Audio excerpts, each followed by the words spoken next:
Essa geração que está agora com menos idade, que, por exemplo, hoje está fazendo vestibular aqui, ela não pode ser formada com a percepção de que a gente deva adotar a mediocridade como sendo nossa referência para algumas coisas. Isto é, deu para passar? Claro que não. E mediocridade, como eu dizia, hábito. O contrário também, que é capricho.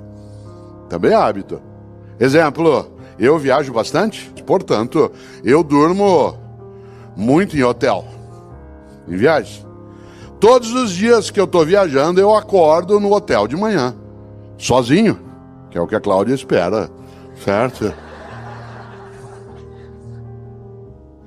Ao acordar, eu estou sozinho. Primeira coisa que eu faço, além de ir ao banheiro, usá-lo, escovar o dente, é lavar o rosto e pentear o cabelo e a barba. Pra quem?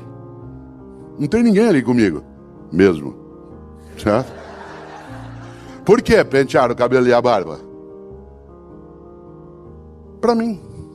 Sabe por quê? Porque se eu habituar, não tem ninguém vendo, não vou arrumar a cama, pra quê? Vou usar de novo à noite.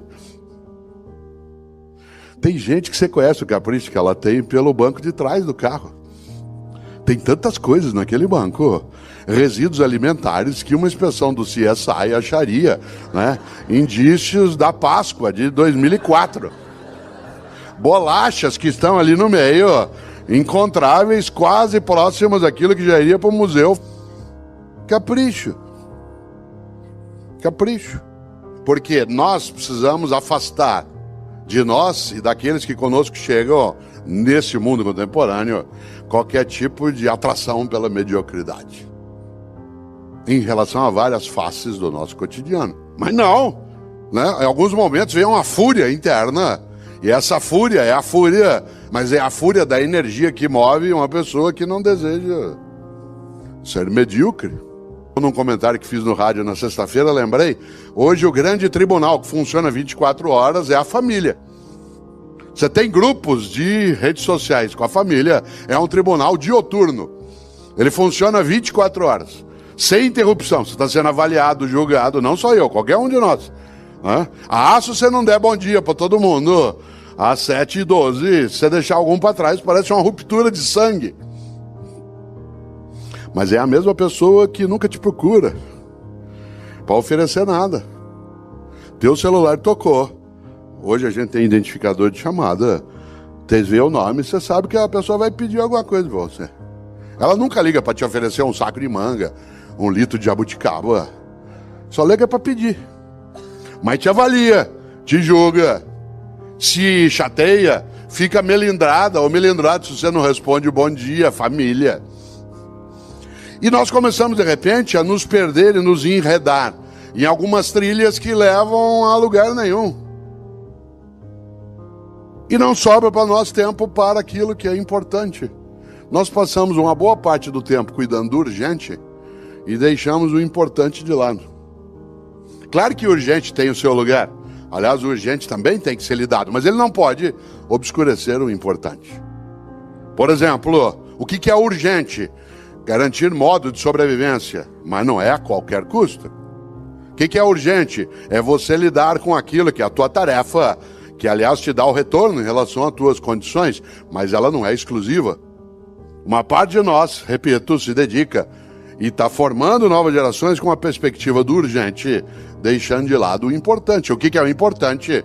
O importante é aquilo que faz com que a vida tenha propósito.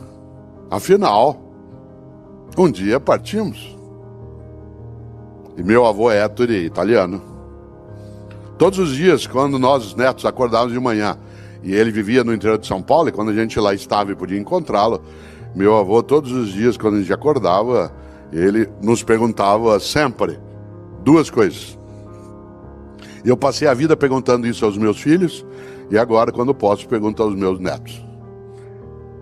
Todos os dias, assim que a gente acordava, ele perguntava, quais são os teus planos para o futuro?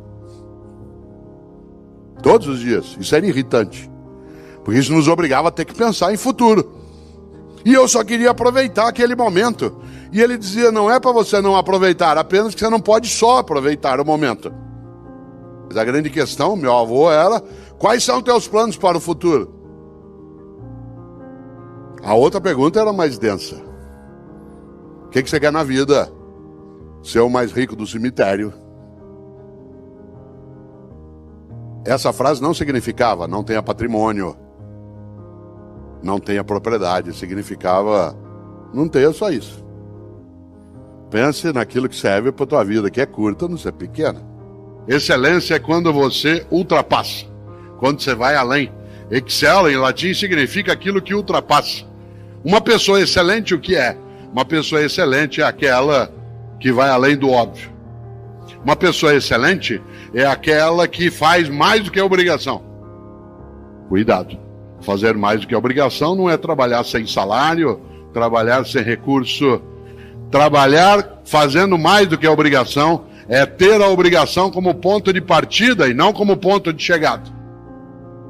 Uma pessoa excelente é aquela que parte da obrigação e não chega na obrigação. A obrigação é da onde você segue no começo e não o local onde alcança ao final. Você conhece gente excelente. Você conhece professor excelente. Você conhece família excelente. Você conhece médico ou médico excelente. Conhece garçom excelente. Qual garçom que você gosta? Qual garçom? Que, aliás, né, Benjamin, é uma palavra francesa, né, para nós, garçom. Olha que coisa boa. Para nós, o que é um garçom que a gente aprecia? É aquele que faz mais do que a obrigação. Qual é a obrigação do garçom? Anotar teu pedido, indicar um lugar, trazer as coisas no final. Anota. Qual é o garçom que você gosta de ser atendido? Aquele que faz mais do que a obrigação. Que sugere coisas para você. Que te indica um lugar. Que é capaz de ficar próximo, mas não ao lado, ouvindo a conversa. Que dá dica para você. Que entende um pouco o que você aprecia. Ele te captura, fideliza, e aí você volta. E em vez de ter uma única refeição naquele lugar, se tem uma coisa que você quer, é voltar lá outras vezes. É interessante. É aquela pessoa que é excelente. Olha que coisa curiosa, uma história que aconteceu um dia comigo e com o Fernando, que está sentado aqui, né? Eu não dirijo. Eu não tenho carteira de motorista, não tenho habilitação e não dirijo por uma razão que às vezes parece estranha. Eu não dirijo porque eu não gosto, né? E eu não aprecio fazê-lo. Tem gente que acha: como, você não dirige? Eu digo: eu não dirijo, não boto ovo, não fabrico rádio, né? Tem uma série de coisas que eu não faço no meu dia a dia.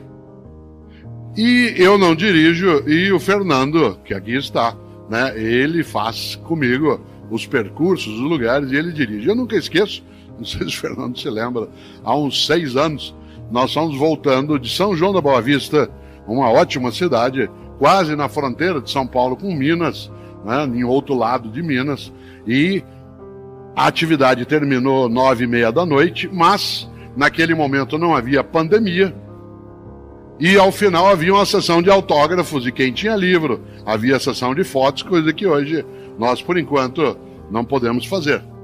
Aliás, porque queremos ficar todas vivas e vivos e bem. E nesse sentido, naquele momento, saí eu, depois que a palestra terminou, para os autógrafos e fotos, e tudo terminou perto das 11h30 da noite.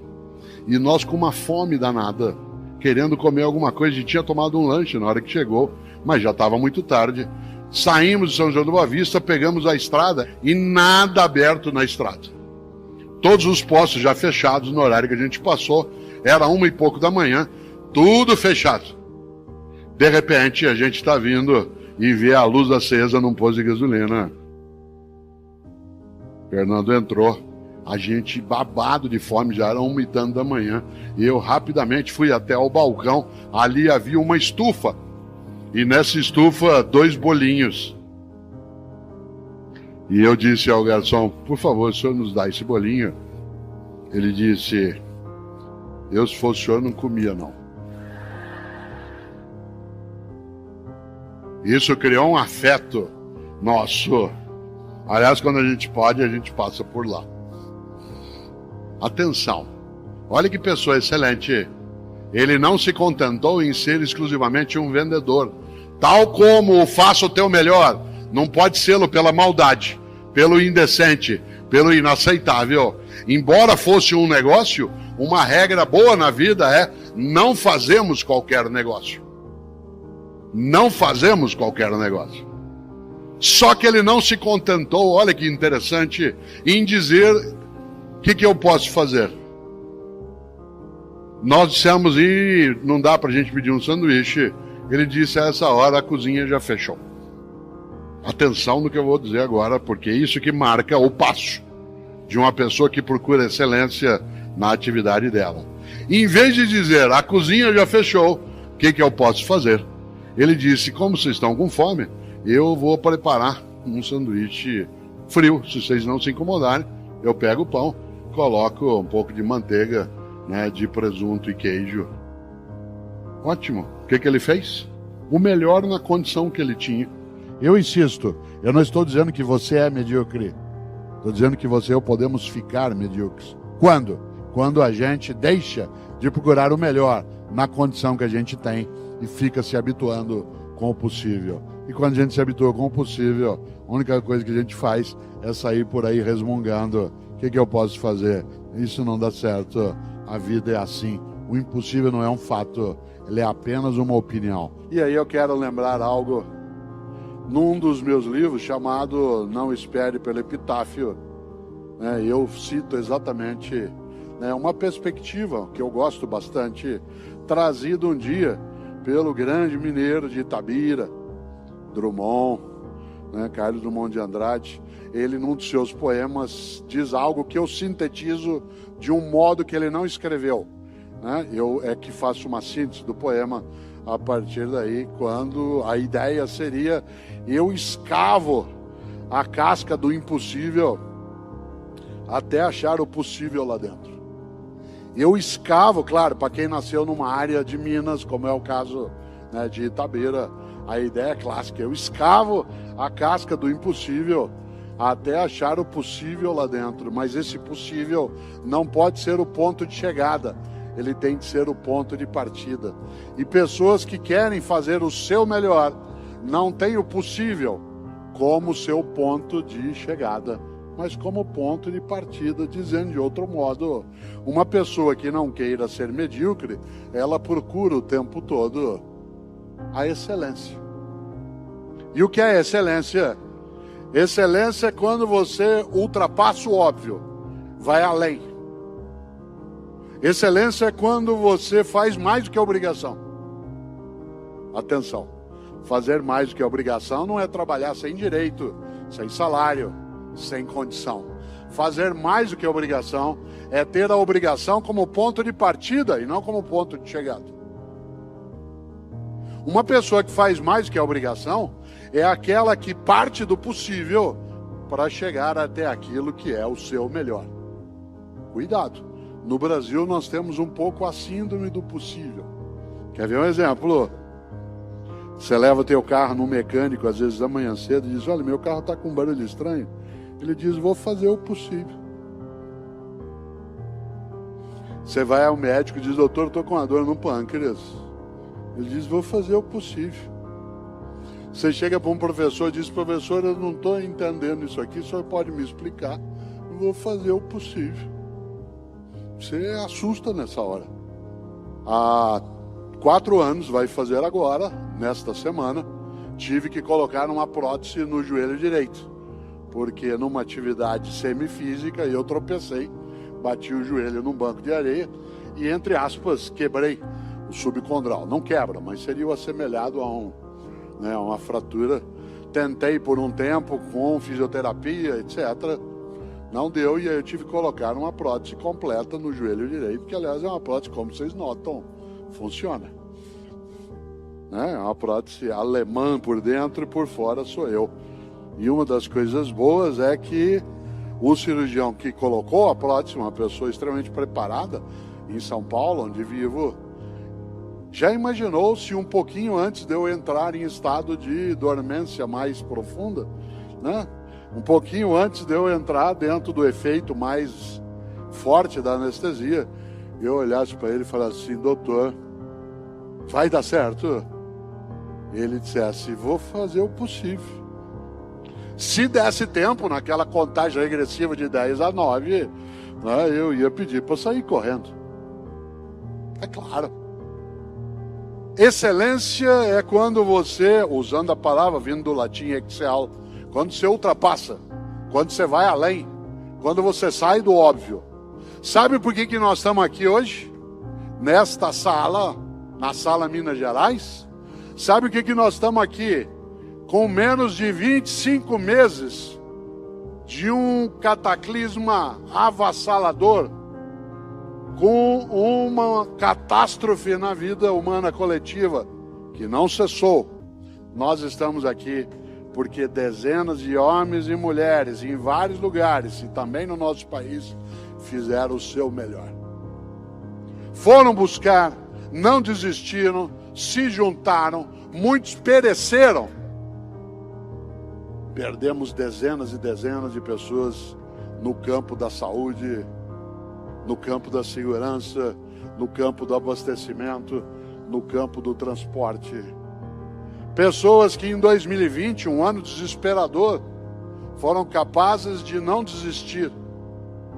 Foram capazes de, quando alguém disse, é impossível fazer uma vacina em um ano. Não existe isso na história recente da medicina.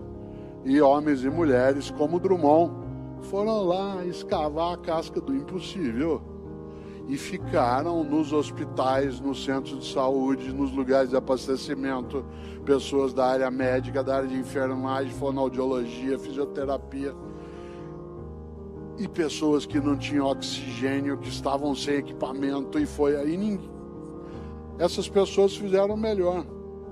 A gente viu dezenas de fotos no nosso país e várias, de pessoas da área de atendimento sentados no corredor, exaustos, mas sem desistir. Quantos em 2020, você se lembra, eu também, em vários lugares, e aqui inclusive, não foram para casa. Ficavam nos lugares, porque se fosse para casa podiam contaminar a família. Eu não falo isso para a gente se entristecer, porque isso já é triste por si, mas para mostrar o quanto que nós temos de ter gratidão por homens e mulheres que, quando se depararam com uma coisa inclemente, em que nós, humanidade, passamos décadas achando que o grande malefício viria do espaço, que seria um meteoro, que seria né, um asteroide. Fizemos até mísseis para combater o que do espaço viria. Aí brotou do nosso modo de presença no planeta. E nós só não chegamos a uma catástrofe maior ainda, porque muita gente fez tudo, em vez de dizer eu fiz mais ou menos.